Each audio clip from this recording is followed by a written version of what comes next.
1956 से बना मध्य प्रदेश अभी भी व्यवस्थाओं के दुरुस्तीकरण को लेकर महरूम है। सियासी मंचों से बयान होते हैं कि ये एक विकासशील प्रदेश है। सियासी मंचों से ये बयान होते हैं कि ये एक बीमारू राज्य था और अब उभर चुका है। पर अगर यह बीमारू राज्य था तो मध्य प्रदेश के 8 जिले नीति आयोग ने पिछड़े जिलों में क्यों घोषित किए? हम यहाँ बयानों की राजनीति के ऊपर चर्चा बिल्कुल नहीं करेंगे। हम यहाँ पर चर्चा करेंगे जनता के मूल मुद्दों के ऊपर, शिक्षा के ऊपर, स्वास्थ्य के ऊपर, युवाओं के रोजगार के ऊपर और कहीं न कहीं किसानों की समस्या के ऊपर।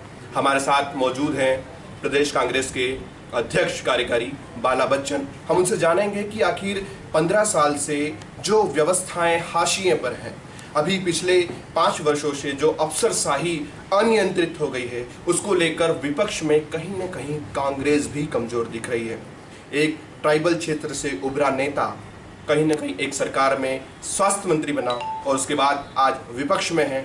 हम उनसे जानेंगे कि वे किन पैमानों पर कहीं न कहीं मध्य प्रदेश की जनता का दिल जीतना चाहते हैं और ट्राइबल के लोग, जो आदिवासी लोग हैं, जो प्रकृति के बहुत करीब हैं, उनके पास इतने कम संसाधन होते हुए भी वो कहीं न कहीं सबसे अधिक मतदान करते हैं, उसके बावजूद वे व्यवस्थाओं से महरूम क्यों हैं? बच्चन जी, हम आपसे जानना चाहते हैं कि अभी हम जो ट्रेंड देख रहे हैं राजनीति में कि बयानों के ऊपर राजनीति होने लग गई है, पर जनता के जो मूल मुद्दे हैं उनसे कहीं ना कहीं सब भटकते जा रहे हैं। शिक्षा की हम बात करें तो मध्य प्रदेश में 1 लाख से ज़्यादा शिक्षकों का अभाव है। स्वास्थ्य विभाग की हम यदि बात करें तो जो जिले हैं प्रदेश के जितने भी, उनमें डॉक्टरों का अभाव है। अगर हम किसानों की बात करें तो किसानों के पास कितने रुपए के चेक आते हैं आप अच्छे से जानते हैं। तो क्या लग रहा है आपको कि जो युवाओं की जो प्रमुख समस्या रोजगार है, किसानों की जो समस्याएं हैं, उस पर सरकार कितनी खरी उतरी है और अफसरशाही पर नियंत्रण लगाने के लिए आपने किस स्तर पर कहीं ना कहीं विपक्ष की भूमिका निभाई? देखिए, मैं आपको बताना चाहता हूँ, हम लोगों ने तो जो विपक्ष की जो भूमिका जो निभाई है, उसका प्रेस कॉन्फ्रेंस में सारे बिंदु हमने जो दिए हैं, सत्र के दौरान हमने जो जानकारी जो इकट्ठी की है प्रश्नों के माध्यम से, वो मैंने डिस्ट्रीब्यूट किया है। उसकी कॉपी, उसकी प्रतिलिपि मैं आपको भी उपलब्ध कराऊंगा। मैंने ये देखा है, ये शिवराज सिंह जी की सरकार के कार्यकाल को मैंने 10 साल से 2008 से लगाकर अभी 18 तक मैं विधायक अभी उनके साथ में रहा हूँ कि ये सभी पॉइंट ऑफ व्यू को लेकर, अभी आपने शिक्षा जगत की जो बात की है, अभी संविदा वर्ग के 40,000 पद स्वीकृत है, उसमें से 24,000 पद खाली है। ये हमारे प्रश्न का जवाब दिया है। उसके बाद पिछले एक राज्यपाल जी के अभिभाषण में 36,000 शिक्षकों की भर्ती की बात उन्होंने की थी, लेकिन उसके बाद जो बजट और इनमें सब अनुपूरक अनुदान मांगों में कहीं पर भी उसका कोई उल्लेख नहीं था। इसलिए मैं इसी को कवर करते हुए आपको बताना चाहता हूं कि जिस जिले से, जो बड़वानी है, अलीराजपुर है, झाबुआ है, यहाँ लिटरेसी दर, साक्षरता दर, लिटरेसी रेट बहुत कम है। 39%, 42%, 49%, और उसमें गर्ल्स और वुमेन की अगर हम बात कर लें तो और भी नीचे है। तो जब तक हम तालीम अच्छी नहीं देंगे, अच्छा एजुकेशन नहीं देंगे, क्वालिटी ऑफ एजुकेशन अगर हम बेहतर नहीं देंगे, तो जो रिजल्ट ओरिएंटेड हम स्टेट को जो बनाना चाहते हैं वो स्टेट बन नहीं पाएगा, क्योंकि एजुकेशन से ही परफेक्शन आता है और सब तरह से विकास होता है व्यक्तित्व का। दूसरी बात हेल्थ का, हेल्थ के पैरामीटर भी सारे गड़बड़ा गए हैं। 60% से ज़्यादा डॉक्टर्स, नर्सेस, पैरामेडिकल स्टाफ्स के पद खाली हैं। दूसरा, भवन नहीं है। तो आप ये सब जो मेडिसिन और इनको कहाँ रखोगे? दूर दराज वाला जो इलाका है, जो प्रारंभिक उपचार के लिए हम लोगों ने हमारी सरकार में जन स्वास्थ्य रक्षक और जो प्रारंभिक उपचार कर सके, बड़े सेंटरों तक, क्लिनिक तक पहुंचा सके मरीज को, वो सब भी ख़त्म हो चुके हैं। तो मतलब आपके स्वास्थ्य पॉइंट ऑफ व्यू, एजुकेशन और स्वास्थ्य पॉइंट ऑफ व्यू से भी ये सरकार काफ़ी नीचे जा चुकी है। हम जहाँ पर बैठे हैं बड़वानी जिला मुख्यालय पर, यहाँ पर एक बहुत बड़ी लापरवाही के चलते बहुत लोगों की आंखों की रोशनी चली गई थी। क्या आपको जानकारी है कितने लोगों को पेंशन मिलना शुरू हुई है या अब नहीं हुई है? हमने इस मुद्दे को दमदारी से, हमने और रमेश भाई ने इस मुद्दे को विधानसभा में उठाया था। हमने पूरी लड़ाई इस बात की जो लड़ी। आज परसों जो मुख्यमंत्री जी बड़वानी में आए थे, उनसे आशीर्वाद लेने क्यों नहीं पहुँचे? जिनके परिवारों की, जिन व्यक्तियों की आंखों की जो रोशनी चली गई है, ठीक है, आप अगर कोई छोटी मोटी राशि देकर उसको इतिश्री करना चाहते हैं, आपको उनके घर उन लोगों से भी मिलना चाहिए था। हमने इस मुद्दे को उठाया था कि आँख फोड़ कांड बड़वानी में जो हुआ है, ठीक, उसके बाद भी मैं आपको बताना चाहता हूँ कि दुर्भाग्य की बात कि कमेटी तो बनाई गई, वो कमेटी ने आज तक कुछ भी नहीं किया। षड्यंत्र पूर्वक जो दोषी जो डॉक्टर या जो दोषी जो अधिकारी थे उन सबको मुख्यमंत्री के द्वारा बचाया जा रहा है। तो ये मुख्यमंत्री को शोभा नहीं देता है। और यही मैं आपको बताना चाहता हूँ कि आज भी मध्य प्रदेश देश में नंबर 1 मातृत्व मृत्यु दर और शिशु मृत्यु दर में है। जैसे कुपोषण में इनमें तो है ही, लेकिन अभी हम बात स्वास्थ्य की कर रहे हैं, तो स्वास्थ्य हम पूरी तरह से क्या उन सभी लोगों को पेंशन मिलना शुरू हो चुकी है? नहीं, जहाँ तक मेरी कोई जानकारी में आई है कि 5,000 रुपये महीने की जो बात की है, ठीक है, लेकिन 5,000 रुपये महीना हम उनको देकर करेंगे क्या? उनकी तो पूरे जीवन की रोशनी चली गई। नहीं, तो क्या सभी को मिल रही है जानकारी? नहीं, वो भी मेरी जानकारी में नहीं है। जो मुद्दे हम लोगों ने जो उठाए हैं उसकी रिपोर्ट आज तक इनने नहीं सौंपी है, और सरकार इससे बचना चाहती है, तो उसमें भी उनने कोई भरपाई करने का नहीं किया है।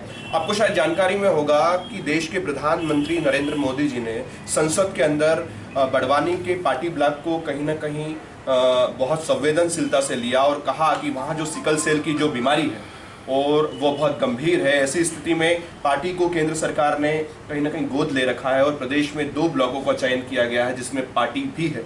वहां पर एक बीडीओ ब्लॉक डेवलपमेंट ऑफिसर को सीओ का चार्ज दे दिया गया है और वहां पर सरकार बिल्कुल भी ध्यान नहीं दे रही। इस पर आपका क्या कहना है कि जन आशीर्वाद यात्रा जो है वो केवल सत्ता बनाने के लिए मात्र है, या फिर कहीं ना कहीं इस पिछड़े जिले में मुख्यमंत्री फोकस भी कर रहे हैं? आपको क्या लगता है और क्या आप पार्टी की आवाज, उन आदिवासियों की आवाज उठाएंगे? बिल्कुल, हम लोग, मैं और रमेश भाई, बिल्कुल हम लोग इस बात को उठाएंगे। मैं भी आपको बताना चाहता हूं कि जो मध्य प्रदेश की जो 14वीं टर्म है जिसके हम एमएलए हैं, अब ये सत्र तो समाप्त हो गए, ठीक है। दूसरा, जो मरीजों का आपने जो बीमारी का जो बताया है, जो 2 ब्लॉक का जो चयन किया है सरकार ने, वो मरीजों की संख्या कहाँ कम हो रही है? दूसरी चीज़, आप उनका उपचार और उनका इलाज कैसे कहाँ कराओगे? महाराष्ट्र में इससे संबंधित उपचार और बड़े बड़े हॉस्पिटल है, यहाँ तो कोई अस्पताल है नहीं। महाराष्ट्र की बस आती है और यहाँ के मरीजों को लेकर जाती है। प्रधानमंत्री ने अगर ये बात की तो अभी तक वहाँ पर इससे संबंधित सुविधाएं उपलब्ध क्यों नहीं कराई? क्या आपको लगता है कि प्रधानमंत्री जी की मंशा पे मुख्यमंत्री जी भी खरे नहीं उतरते? बिल्कुल, हमको डाउट है उनकी नीयत पे, और सिर्फ बोलने की बात अलग और उसको इम्प्लीमेंट कराने की बात अलग है। चाहे मुख्यमंत्री शिवराज सिंह जी हो या प्रधानमंत्री जी हो, फालतू की फेकोलॉजी करते हैं, जमीन पर उसका कोई असर और कोई रिजल्ट ओरिएंटेड उनकी योजनाएं हमको फलीभूत होते दिखती नहीं है। नगर पालिका चुनाव में मुख्यमंत्री का रोड शो था और उसके बाद नगर पालिका में कांग्रेस जीती। क्या आपको लगता है कि मुख्यमंत्री जी जन आशीर्वाद यात्रा के दौरान जितनी विधानसभाओं का दौरा कर रहे हैं, तो क्या कहीं ना कहीं फिर से भाजपा सत्ता के करीब आने में है, या फिर आप कहीं ना कहीं जनता को यह विश्वास दिलाने में काबिल रहेंगे कि आप सरकार कहीं ना कहीं बेहतर देंगे भाजपा की सरकार से? स्थानीय निकायों के जो चुनाव जो है, जो कांग्रेस ने जो जीते हैं, उस जीत को और उस घाव को अभी तक शिवराज सिंह जी भूल नहीं पाए हैं। और जो अंजड़ ने जो कर दिखाया है, भाजपा मुक्त नगर पंचायत अंजड़ जो बनी है कांग्रेस की, 15 में से 15 वार्ड भाजपा के खिलाफ जो वहाँ का जो जनादेश मिला है, 15,000 वोट पड़े, उसमें से 4,380 वोट की लीड से श्रीमती संतोष शेखरचंद पाटिल जो जीती है। आज तक वो मुख्यमंत्री उसको भुला नहीं पा रहे, नींद में भी और सपने में भी उनको वही दिखता है। तो 21 जुलाई की जन आशीर्वाद यात्रा में उन्होंने अंजड़ में बात बोली है, लेकिन मेरा ये कहना है कि मुख्यमंत्री जी के द्वारा ऐसी बात रखना शोभा नहीं देती है कि अगर नगर पंचायत अंजड़ या नगर पालिका बड़वानी की जनता ने अगर विधायक जिता दिए हैं या अध्यक्ष जिता दिए हैं, तो वहाँ की जनता को ये कहना कि आपने जनादेश कांग्रेस को दिया है, ऐसी गलती मत करना। तो मैं मुख्यमंत्री जी को आप लोगों के माध्यम से बताना चाहता हूँ, कहना चाहता हूँ, पूछना भी चाहता हूँ कि क्या ये संबंधित स्थानीय निकाय के लोगों का या विधानसभा के लोगों का अपमान नहीं? हम इसकी निंदा करते हैं, हम इसकी भर्त्सना करते हैं, और आप आशीर्वाद लेने आए थे या इस तरह से जो बुराई करने आए थे, जिसमें हमारे बारे में, मेरे बारे में भी उन्होंने बोला था कि आपका विधायक तो मुझसे झगड़ता है। तो मुझे बताओ, बड़वानी जिले की समस्याओं को, राजपुर और बड़वानी विधानसभाओं को, पांचेमल सेंधवा विधानसभा की जनता की मांगों को, मुद्दों को, परेशानियों को क्या हम नहीं उठाएंगे? क्या आपको नहीं लगता कि एक स्वस्थ राजनीति का प्रतीक नहीं है इस तरह की भाषा शैली? बिल्कुल नहीं है, और इन्होंने पूरी तरह से इसको गिरा दी है, इसमें काफ़ी गिरावट आ गई। सिंधिया जी ने कहा था कि जो लोग 2 सीटें नहीं जीत पा रहे हैं वो 200 पार का सपना देख रहे हैं, तो कांग्रेस कितने पार का सपना देख रही है?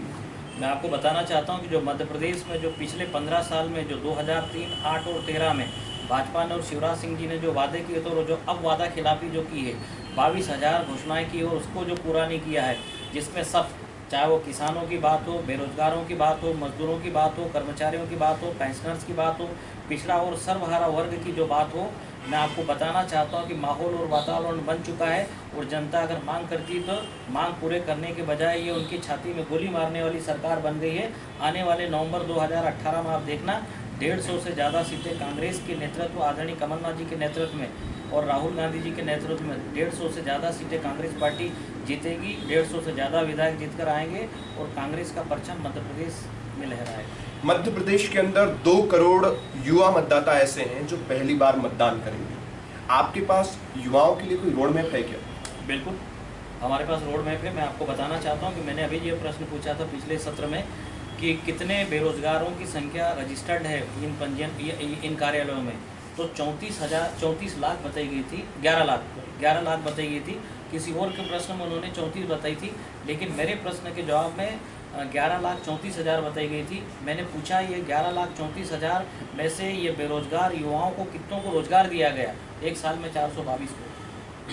तो जो पढ़ लिख कर अपना समय, अपनी सारा इन्वेस्टमेंट, सारी चीज़ें लगती लगाती है, आपने डीमेट दे दिया, व्यापम देकर आपने उन परिवारों को, उन घरों को तबाह और नष्ट कर डाला है। और जो पढ़ लिख कर, जो बड़ी बड़ी डिग्रियां लेकर जो बैठे हैं, अब उनको भाजपा से उम्मीदें खत्म हो गई है कि कहाँ 11.5 लाख पंजीयन करा रहे हैं रोजगार कार्यालयों में और रोजगार केवल मिल रहा है 422 को। ये रोड में इसके अलावा भी हमारे पास कई ऐसे पॉइंट्स हैं जो युवाओं ने अब इस बात को तय कर लिया है कि अब की बार भाजपा का साथ नहीं देंगे, अब की बार वो कांग्रेस का साथ देंगे। ये फाइनल है। आपको लगता है कि मध्य प्रदेश में अफसरशाही जमकर हावी? More than 100%। More than 100%। जिले में, आप जिस जिले से हैं, आपका जो गृह विधानसभा क्षेत्र है, उसमें 2 अधिकारी ऐसे हैं जो 10 वर्षों से अधिक उनको हो चुका है और वो जिले में डटे हुए हैं। क्या आपको लगता है कि कहीं ना कहीं वो निर्वाचन की प्रक्रिया में उसको प्रभावित करेंगे, या आप निर्वाचन आयोग से मांग करेंगे? क्योंकि छोटे अमले के जो कर्मचारी हैं वो ये कहते हैं कि विपक्ष भी जो बड़े अधिकारी होते हैं उनके संबंध में इस तरह की बातें नहीं करता। तो क्या आप उन लोगों के विषय में निर्वाचन आयोग से कुछ कहेंगे ताकि छोटे कर्मचारियों और मध्यम वर्गीय कर्मचारियों का विश्वास जीत सके? हमारा जिला कांग्रेस संगठन इस मामले को लेकर बहुत एक्टिव है, सब पे नज़र है। और हमारे जिला अध्यक्ष जी हमारे साथ में आदरणीय वीरेंद्र सिंह राठौर जी बैठे हैं, हमारे बड़वानी के स्थानीय विधायक जो यहाँ बैठे हैं, पूरी टीम हमारी जो है, मैं आपको बताता हूँ, सब पे हमारी पैनी नज़र है। जिस किसी भी अधिकारी ने अगर ऐसी चूक की है वो हमसे बच नहीं पाएगा। ये तो बात होगी। दूसरा मैं आपको बता रहा हूँ कि आज जो सुबह 6 बजे लोगों ने रेत की 6 ट्रैक्टर पकड़े हैं, जनता जनार्दन पकड़ती है, हम अधिकारियों को फ़ोन करते हैं, अधिकारी उस पर एक्शन नहीं लेते हैं। 2 दिन पहले भी 2 ट्रैक्टर पकड़ा के उनको जो जनता ने सौंपा था। पूरे अवैध धंधों का कारोबार खूब फल फूल रहा है बड़वानी ज़िले में। जैसे नमामि देवी नर्मदा यात्रा सेवा जो निकाली ये शिवराज सिंह जी ने, जगह जगह दारू की भट्टियाँ नर्मदा जी के किनारे, पुनर्वास स्थल का काम अभी तक ठीक ढंग से नहीं हुआ है, मूलभूत सुविधाएं जो मिलना चाहिए नहीं हो पा रही है, पौधारोपण का हर जगह भ्रष्टाचार हुआ है, अवैध रेत का उत्खनन खूब हो रहा है। आज नलवाई में 6 ट्रैक्टर पकड़े हैं। सारा प्रशासन लिप्त अवैध धंधे और कारोबारों में, सट्टा है, जुआ है, दारू है, अवैध रेत का उत्खनन चरम सीमा पर है। प्रशासन को क्या दिख नहीं रहा है? ये सब जनता जनार्दन देख रही है। और मैं आपको बताना चाहता हूँ कि सब चीज़ें शामिल है। और आने वाले समय में जो प्रॉपर टाइम आएगा जिसमें सरकार बनाने का हथियार उपयोग करने का वोट रूपी वो कांग्रेस के फेवर और पक्ष में बनेगा। और जब तक कांग्रेस से सरकार नहीं आएगी तब तक ये सारी चीज़ें चलती रहेगी। कांग्रेस की सरकार बनते ही प्रदेश को फिर हम मुख्य धारा में लाकर प्रदेश के जो बचे हुए जो काम, जो छूटे हुए जो काम है, जो उनको हम आगे बढ़ाएंगे। आपको लगता है कि प्रदेश का हर वर्ग कहीं कहीं आक्रोशित है और बदलाव के मूड में और कहीं कांग्रेस पर विश्वास जताएगा? 100%। हम लोग मध्य प्रदेश के पूरे जिलों का, तहसीलों का हम दौरा करते हैं। लगभग हर एक वर्ग का मैं आपको बताना चाहता हूं कि 4 दिन पहले अभी 101 विधानसभा के ट्राइबल सीनियर नेता और कार्यकर्ताओं की बैठक भोपाल में हुई थी। बहुत बड़ी विशाल संख्या में वहाँ लोग आए थे।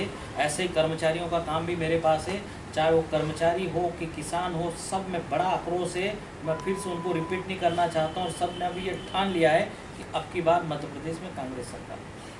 तो ये थे बाला बच्चन जो बता रहे हैं कि अब की बार मध्य प्रदेश में कांग्रेस सरकार, क्योंकि बीजेपी जो है वो हर पैमाने पर फेल हुई है। अफसरशाही मोर देन 100% हावी है और कहीं ना कहीं जो जनता की व्यवस्थाएं हैं वो हाशिए पर हैं। और कहीं ना कहीं ऐसा लगता है कि अब जो सियासत है वो कहीं ना कहीं अपने मॉडिफाई रूप में आ रही है। लेकिन जो 2 करोड़ युवा मतदाता हैं वो अब किस दल पर अपना विश्वास जताते हैं? क्या परंपरागत राजनीति से ऊपर उठकर ये 2 करोड़ युवा कहीं ना कहीं प्रदेश की एक नई दिशा तय करेंगे? ये तो आने वाला वक्त ही बताएगा। SR न्यूज़ मध्य प्रदेश के लिए नवनीत रावल, बड़वानी। Thank you.